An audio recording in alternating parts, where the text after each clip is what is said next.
breaking story, the developing story, and the story that all the country is talking about. We never speak about the judiciary because everyone in the media is scared about being pulled up for contempt. But what when the judiciary does something which should be questioned? And when the executive is yet to step in and the judiciary is doing things which makes the citizen feel that the faith in the judiciary is going to be eroded, that's when the media steps in. And I'm grateful that I am joined by India's #1 jurist, India's #1 constitutional lawyer and expert and King's Counsel, former Solicitor General Harish Salve. Mr. Salve is joining us on a day we are all very, very concerned, Mr. Salve, at what is happening here. For yesterday, the Supreme Court Collegium, we are told and has been reported, has recommended the transfer of Justice Yashwant Varma of the Delhi High Court after an adverse report against him, and that adverse report is regarding a pile of burning cash found in his house when there was a fire reported. It's a very serious issue. Some people are saying the amount could be as high as 10 crore rupees in cash. I want your first initial observations, Mr. Salve. Has the Collegium done the right thing by recommending his transfer? Matters also being picked up in Parliament right now. What should the Collegium have done? What was the appropriate thing to do? Arnab, I have been a trenchant critic of this collegium system, and this exposes yet one another strong fault line, if I may say so, in this whole construct by which our judiciary is administered. And let me tell you why. I caveat it by saying I have only seen the newspaper reports. And therefore, if there is an explanation, we haven't heard it. But we are therefore in a situation of allegations. Judges are Caesar's wives, and Caesar's wives have to be above suspicion. If they had found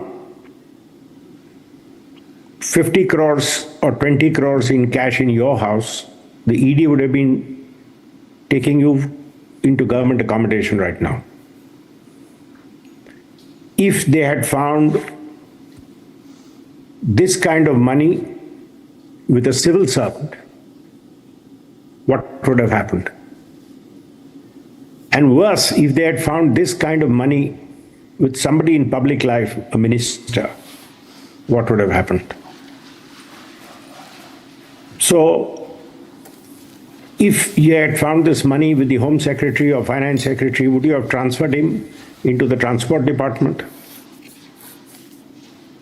Or would the Supreme Court have come cracking down on the executive government saying, are you joking with us? What are you doing? So the transfer is not a response which is acceptable. It also has another major problem. If a person is being transferred because you prima facie believe that there is something to be investigated, then by transferring him, you are shifting a problem from court A to court B. No court is a dustbin where you send people who are of questionable character. So this transfer business is completely unacceptable as far as I am concerned. But there is a precedent which could have been followed. If you remember, there used to be a judge called Justice Ramaswamy. Yes. In the Supreme Court, and against whom allegations were made that in his previous avatar, when he was Chief Justice of the Punjab and Haryana High Court, he had broken certain rules in ordering furnishing, etc., for his official home at the taxpayer's cost. There was no allegation that he had taken cash from somebody. The allegation was he had broken all the rules of the book and gone beyond what is permissible in decorating his official home. Chief Justice Mukherjee, God bless his soul, one of the finest repositories of judicial virtue, came into open court, not closed court, open court with a long written speech saying what he had heard, and closed by saying he is withdrawing all judicial work from Justice Ramaswamy till an inquiry is complete, and he set up an inquiry committee of 3 judges. to inquire into the allegations. They found against Justice Ramaswamy. The matter was then taken by way of an impeachment motion in Parliament. The rest, what followed, only established why Parliament cannot be trusted with these kind of decisions, because they get polarized on political lines. We had that instant. So the one procedure was at least to recall all judicial work from this learned judge against whom there are these kind of allegations and order an inquiry. Now, who is going to conduct the inquiry? You don't have rules because you don't have a Judicial Accountability Commission. And you don't have a Judicial Accountability Commission because you strike down the National Judicial Accountability Law.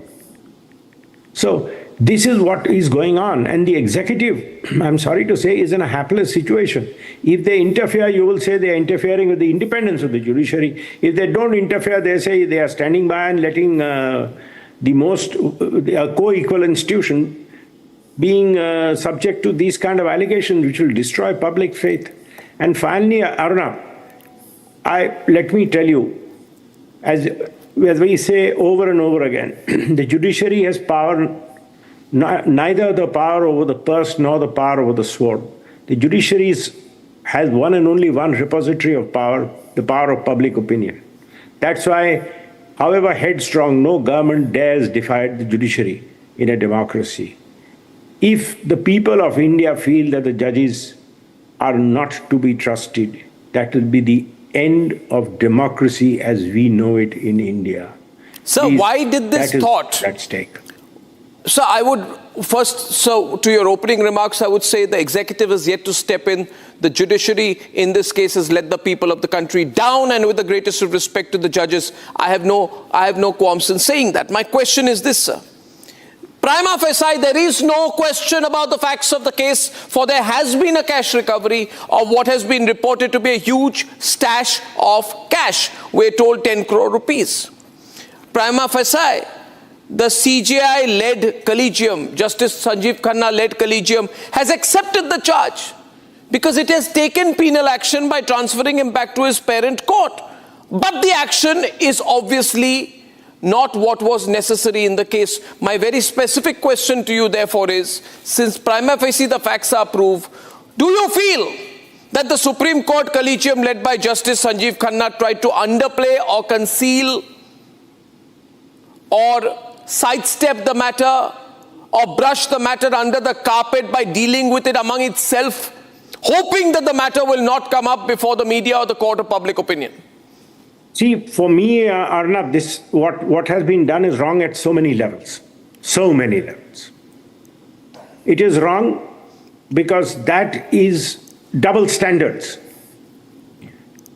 If you are convinced that there is prima facie case for an inquiry, I'm not talking of conviction, prima facie case for an inquiry because of, if you're convinced that the allegations about recovery of cash are founded, enough to take some action, then the only action has to be suspension from judicial office by withdrawing judicial work and an immediate inquiry by a fair and impartial body. And it doesn't necessarily have to be a body only of judges. This was a time where they could have found an appropriate way of conducting an inquiry. Also, sunlight is the best disinfectant. If the judges had had an inquiry by a committee of 3 people, of which one was a judge and 2 were eminent citizens, and they had given a report exonerating the judge, it would have had great credibility. If they had indicted the judge, impeachment has to follow. There was nothing to discuss, but that's the way forward. Impeachment how, sir? So, but then the matter goes, so 1 minute, so may I ask you this, in a case like this of Supreme Court, of a High Court judge accused and prima facie found guilty of an act of corruption, then should the judge not have been asked to resign, or should he have been impeached? What would the court have done? What were the options before the Supreme Court collegium? Let us articulate it correctly. You are suspecting that there is a strong suspicion that he is guilty of corrupt practice. Yes. You don't even have to go to the extent of prima facie guilt. On this, what would you have done to a civil servant? Sacked him or suspended him? No, you would have suspended him and ordered an inquiry. Yes. Correct? Yes. That's natural justice. So suspend him. How do you suspend a judge? Withdraw judicial work. Remove him from all benches. And order an inquiry. Now, inquiry by whom? Because give him a fair chance. If it is an inquiry only by judges and tomorrow they find that he has a good explanation for this money, what will it look like to the public? That it's an in-house job. Yes, it would look like an in-house job without doubt, Mr. By an Salve. independent panel, you can have a judge and have two outsiders, two eminent Indians, and get an inquiry report. If a report comes by three people, nobody can say that this is the executive which has pressured you to get rid of a judge they don't like. Nobody can say that Supreme Court has done an operation cleanup. It will look like the judiciary applies the same standards to its own, as it rigorously insists, are applied to people in public life. So, but then this is a case of double jeopardy. In that case, the first action is of the act of corruption of the judge concerned, Justice Yashwant Varma. But should we not be open enough and honest enough and outspoken enough to say that the second mistake is that of the sitting Chief Justice of India, Justice Sanjeev Khanna? Because he led the collegium. And he merely, so did the Chief Justice of India, current sitting Chief Justice, not make a grievous mistake by merely transferring him? I don't mince my words. I'm sorry that the collegium has taken this kind of a decision. And I was saying it's wrong for so many reasons. One reason I have already given you, or what should have been the reaction. The second reason, what is the message you are sending? That he's not good enough for Delhi High Court, but he's good enough for Allahabad High Court. Is that not a disparagement of the Allahabad High Court? Absolutely. And absolutely it is. And I've always criticized this transfer policy on the ground. See, it is different where you said justice should appear to be clean. And therefore, if some judge has a relative in some court, you move him to another court. Not because you suspect, but you say there should be no scope for allegation. Precisely. That's a different reason. Yes. But when you transfer a judge in a situation like this to another court, what are you treating the other court as, a dustbin? So what should the Chief Justice do now, sir? What should the Chief Justice of India do now, sir? According to me, the system, and I'm not using the word Chief Justice, the system has to react to this challenge. The challenge is to the Chief Justice, the challenge is to the government. Because I have always said that the responsibility for maintaining judicial standards cannot be left to the judges alone. This is the ground on which I criticize the NGAC judgment. The executive government has a vital stake. The elected representatives also have a vital stake in the survival of democracy. And democracy cannot survive if people lose faith in the honesty of judges. Incidents like this, where a judge is allegedly found with large sums of cash, speak the worst about the judiciary. Please, we need an inquiry. And an inquiry has to be by an independent body. Sir, but now I'm told, just breaking news now, as we speak of this minute, that the Supreme Court has said we will do, apparently, an in-house inquiry procedure. It has to be in-house, the Supreme Court says. We will have an in-house inquiry procedure while we transfer him, and he's been sent on leave for the moment, but he's not been removed from the bench. Is the Supreme Court doing the right thing, sir? See, the first thing is to make a mistake. The second thing is to double down on your mistake. If it is a case which calls for an in-house inquiry and if he has to be sent on leave, it is exactly what I'm saying. You need an inquiry and you need to withdraw judicial work. Now, you may say we are sending him on leave. You can't send, the Supreme Court can't send a High Court judge on leave. The High Court judge has to take leave. You could have handled it discreetly where he would have applied for leave. And first thing they should have done is order an in-house inquiry. Now, I'm sorry, this in-house inquiry also is something which is not something which is the ideal in the situation. What does it look like to you, Arnab? So it looks terrible to me, sir. It looks terrible. It looks like a cover-up in-house inquiry. I'm sure if the in-house inquiry finds him innocent, you will be here tearing into the judges saying it's inside job cleanup, correct? So what I would, yeah, correct. So what I would say is that now that the court has decided that there's public fairness criticism, to that, I'm saying in fairness to the alleged delinquent judge, they must have a open inquiry. If the in-house finds him guilty, consequences will follow. But if the in-house finds him not guilty, will it carry credibility? so more likely, I think the Supreme Court will now have an inquiry, and that inquiry will deal with him more severely than they had the last time, in which case they are responding to the criticism by the media while trying to underplay the mistakes and the weaknesses of the collegium system. The limitations of the collegium system have been exposed by what the Supreme Court has tried to do in the first instance in this case. See, the in-house inquiry system was created by the judges to protect, because there are allegations against judges saying so-and-so judgment, somebody doesn't like a judgment which you've given, you're criticized saying that the judgment has been given under pressure or the judgment has been motivated by corrupt motives. Correct. So those kind of allegations fly thick and fast against any judgment which somebody doesn't like. Yeah. In-house inquiry for that is okay. Or you have whispers about certain people, in-house inquiry is okay for that.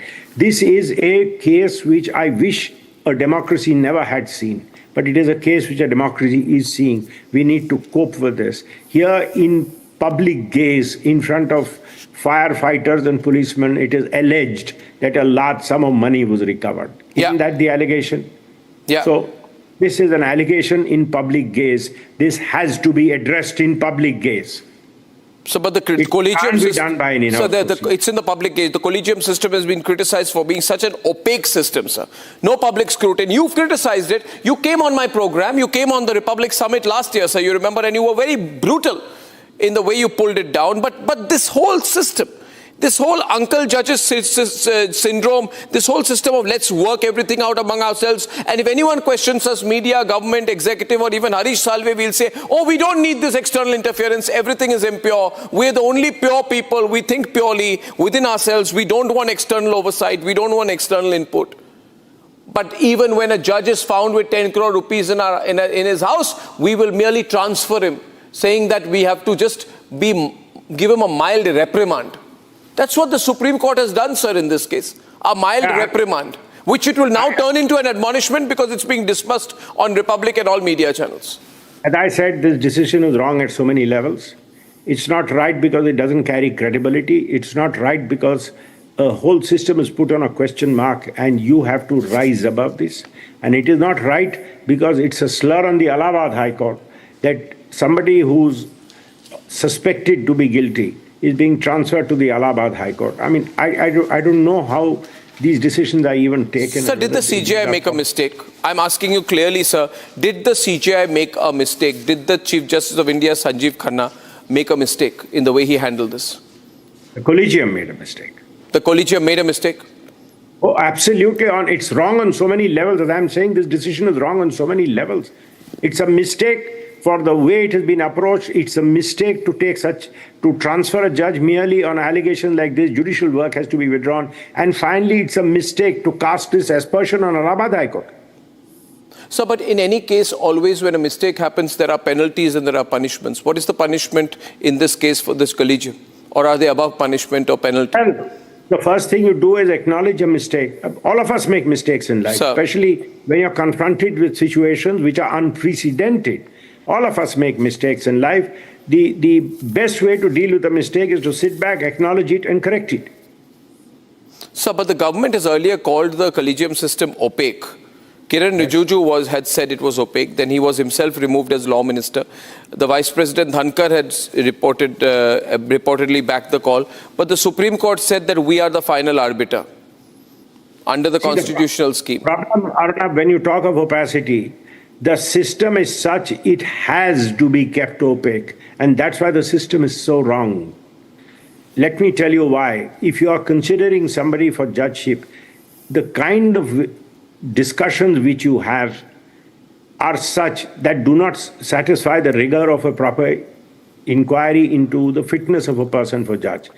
The cure to opacity is to put all that in public domain, which means if my name is being considered for judgeship, Yeah. every allegation made by every stranger against me will be put in public domain, Yeah. and then you don't make me a judge. So you've damned me without hearing me, without giving me a chance to clear my name. That system is incapable of functioning.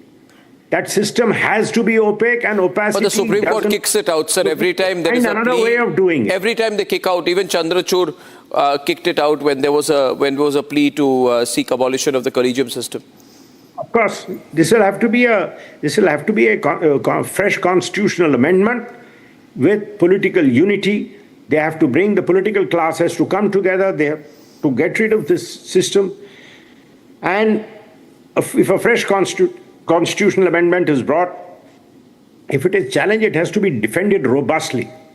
Sir, Not the way the previous one was defended. I want you to speak a little bit about corruption in the judiciary, sir. Because beyond the collegium argument, sir, 10 crore rupees allegedly found in a Delhi High Court judge's home. That's the richest and most influential High Court. It also speaks of the stink of corruption, which nobody wants to talk about. Everybody whispers about it. It is a known fact that there's a lot of corruption in the judiciary, in the highest appellate courts. But nothing is done about it. And because there's a sense of fear about criticizing or reporting, even the media is afraid about talking about it. Well, Arnab, I'm not scared to talk about it. Let me tell you, I have been, in the last few years, told repeatedly by clients, oh, so-and-so has approached us and says the matter can be fixed. Well, my standard advice to clients is that there are a lot of punters who come and take a punt on a judgment and say, I can fix it. If you win, he says, you owe me money. If you lose, he says, sorry, I tried, but it didn't work. So I start with that caveat. Having said that, the kind of allegations which one hears in the last few years are worrisome. Sir. Let me just say they are worrisome. They suggest a systemic problem. Sir. And being in my profession, when I read a judgment, I know this is a good judgment, I know this is a bad judgment, and I know this judgment is more than just bad. All of us make mistakes. Judgments may have 2 points of view. I may agree or I may disagree. There are certain judgments which raise eyebrows. And as a lawyer with a few years of experience, I can read a judgment and say, this is a problem. That problem has been growing, let me tell you that. I don't want to go into specifics because it's not fair to discuss people behind their back. But yes, there is a serious problem. Everybody knows it. Everybody knows it. We all talk about it in cocktail parties and in secret whispers when we meet in seminars, and nobody does anything about it. Sir, you are not just a lawyer, not just a jurist, a constitutional expert, you're also willy-nilly today in a position of being a moral compass for the legal fraternity. People look up to you, and for things like this, the way you spoke right now.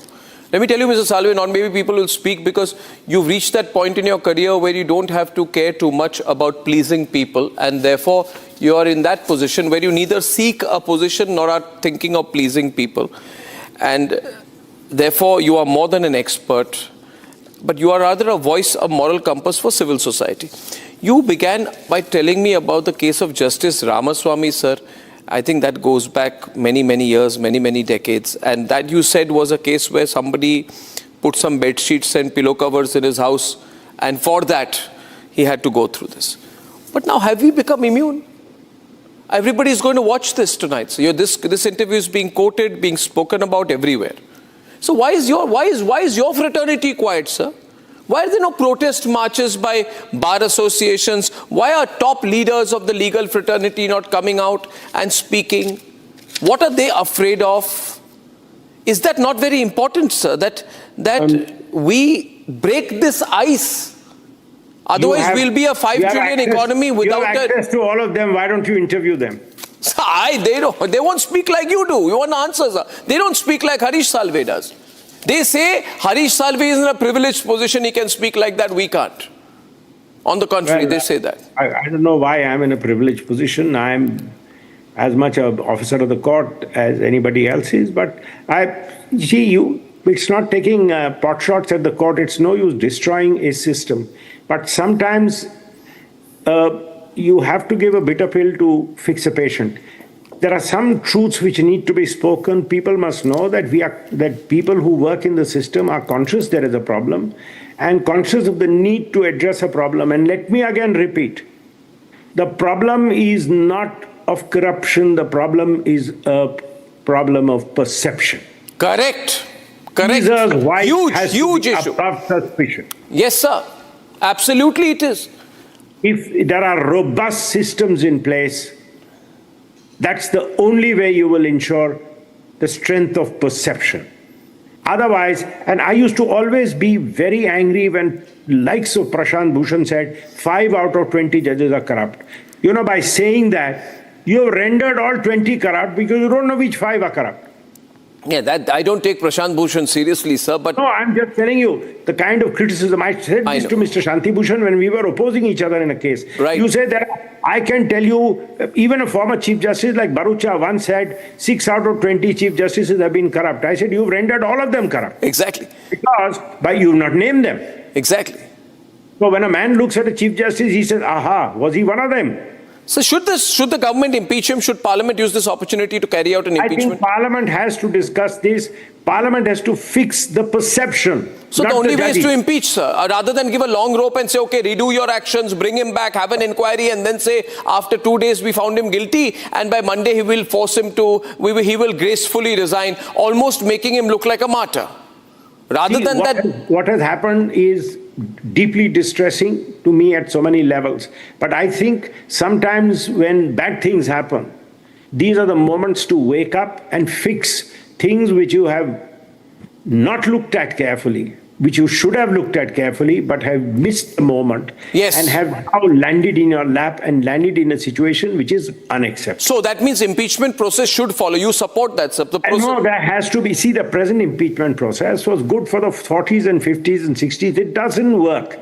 We need a structure of judicial appointment and accountability. And Parliament has to again pick up the gauntlet on this. Because ultimately, I vote for people to make the law. I want those whom I voted for to sit together and make a law. Make a law and fix this. And I want all of them, irrespective of party affiliations, to put their heads together and find a solution to this. I'm with the long-term and medium-term on this. I'm just asking you for the immediate. For the immediate, the perception. Sir, for the immediate, why allow the Supreme Court Collegium to retrace its steps by saying we'll have an inquiry? Well, why not? I've said it in so many words, Arnab. So they can't... I didn't have to make a mistake. It is worse to double down on a mistake. So then the only option is an impeachment process under the present system, sir? Not impeachment process. As I've said, if speaking for myself... Yes. Sacking. Thank God I will never be in that position because I'm 68, I'm past the Supreme Court age. But if I was in the Supreme Court, I would have recommended this is a moment where we need an independent inquiry. Independent inquiry. Yeah, not an in-house inquiry. If 3 of us find him guilty, everybody will say, yeah, but that was obvious. If 3 of us find him not guilty, everybody will say, clean up job. That's a very good suggestion, sir.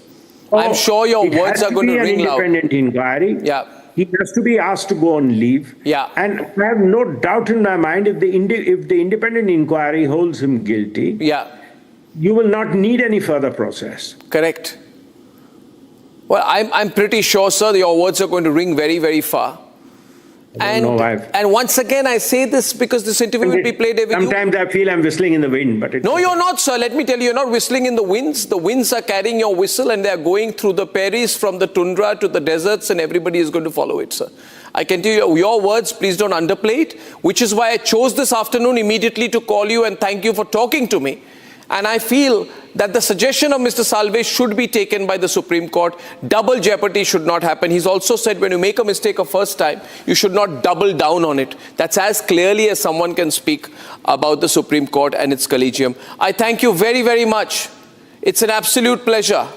Harish Salve. Pleasure being on your I'm grateful again, sir. Thank you very much, sir. Very grateful. Thank you.